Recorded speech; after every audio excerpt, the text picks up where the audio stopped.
Ready start.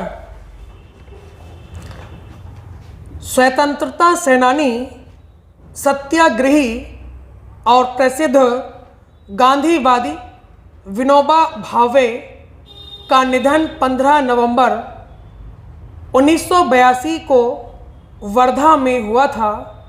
उनकी 87 साल जिंदगी का 35 वर्ष उस आज़ाद भारत में बीता था जिसकी स्वतंत्रता के लिए उन्होंने अंग्रेज़ों से संग्राम किया था।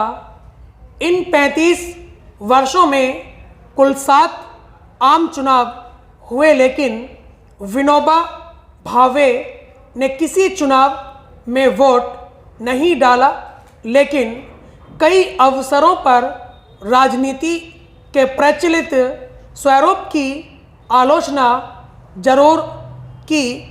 इंदिरा के आपातकाल के बाद अनुशासन पर्व के सवाल पर जवाब देते हुए कहा था, शासन के हिसाब से दुनिया चलेगी तो कोई समाधान नहीं मिलने वाला। एक समस्या सुलझेगी तो फिर उलझ जाएगी। यही तमाशा आज दुनिया भर में चल रहा है। ए से जेड तक, अफ़गानिस्तान से जाम्बिया तक 350 शासन दुनिया में होंगे।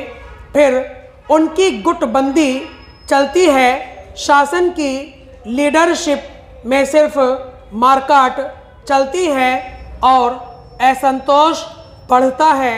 शासन के आदेश के अनुसार चलने वालों की यही हालत होगी। उसके बदले अगर आचार्यों के अनुशासन में दुनिया चलेगी तो दुनिया में शांति रहेगी।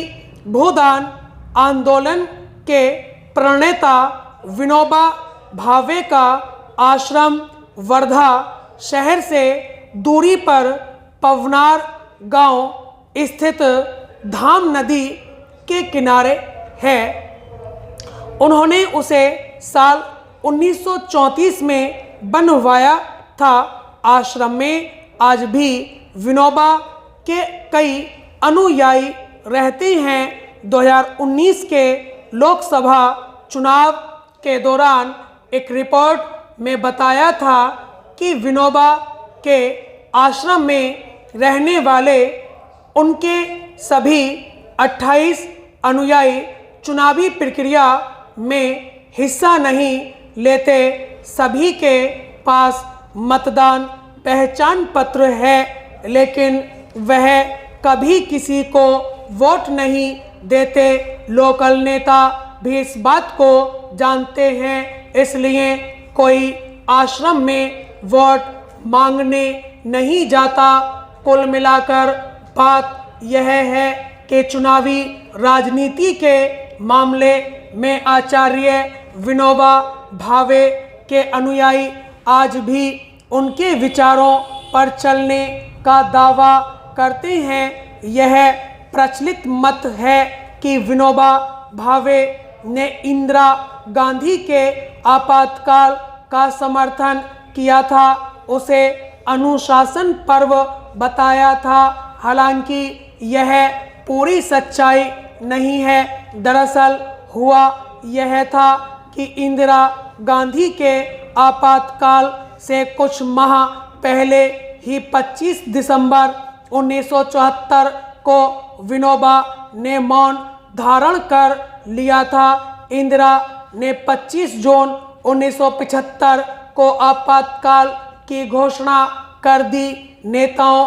को जेल में डाल दिया गया, तरह तरह की पाबंदियां लगा दी गईं। सत्ता के इस फैसले को चुनौती देते हुए विपक्ष को लीड कर रहे थे गांधीवादी नेता जयप्रकाश नारायण। वह लगातार इंदिरा सरकार को ललकार रहे थे। स्टॉप।